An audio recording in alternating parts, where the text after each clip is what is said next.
This is a personal property tax exemption of up to $5,000. That's the max, the limit. This is not in place today. This has been a item that has been on our town auditor's report as a recommendation that the town of North Attleboro adopt, I believe, for at least the last 3 years. The benefit of this would go to small businesses in town. Also, there would be a savings of time and cost for the tax collector's office. So it's a small amount of money to the town from an abatement perspective in terms of the shift to the larger businesses.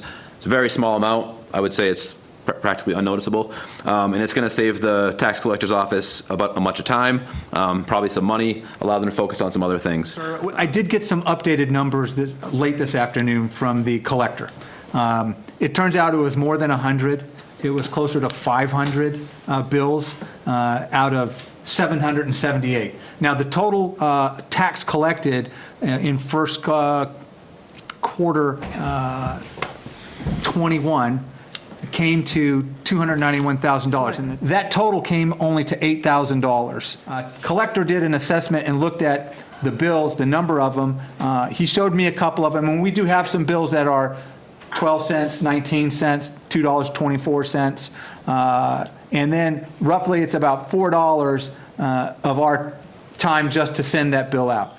Basically, you're looking at providing a $5,000 exemption. Will have the number of bills, again, the number of bills, that only cost the other taxpayers, because the tax doesn't go away, it's just subsumed by the other taxpayers, about $14,000 a year.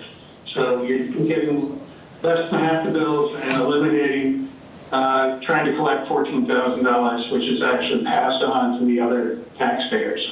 I will move to both approve Measure 2021-005, which includes accepting Mass General Law, Chapter 59, Section 5, 54, and further the Town Council permit the Board of Assessors to set the minimum cash value at $5,000 for personal property accounts to be taxed starting in fiscal year 2021.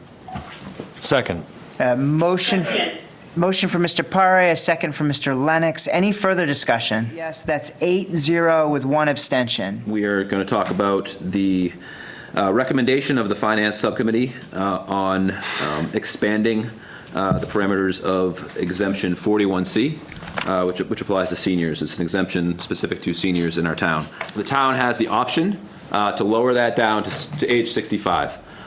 Today, there are 13 people that are taking advantage of that exemption in the entire town. Most of these folks are probably earning under Social Security. So if you're making the average Social Security, you're earning too much. You know, this is about letting people stay in their homes, right? So there's a requirement that goes along with this, that you have to have lived in your home for 5 years, right? You have to have been a resident of Massachusetts for 10 years. Both are required. The total exemption amount is $500, and the town doubles it every year, so it's $1,000.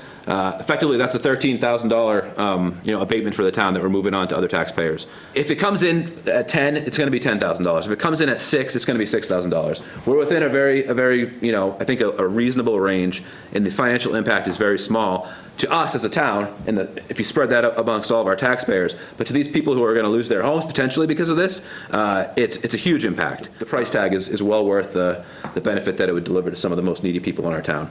And we recommend to the town council that we change this exemption we lower the age of eligibility from 70 to 65. That was the first part of our recommendation.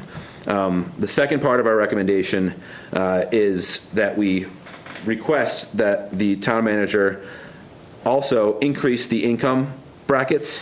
This is to allow people who have lived here, who call North Attleboro home, to stay in their homes. When we raised taxes, when we had the override, one thing that we heard a lot was seniors were worried that they wouldn't be able to stay in their homes because of this override. We now have that ability to kind of ease that burden for them. Just want to say I'm extremely proud of the council for taking the initiative to help one of our most vulnerable populations. I'll take it to a roll call vote. A yes endorses the recommendation of the Finance Subcommittee. That is 9-0 in favor of these changes. Nice job.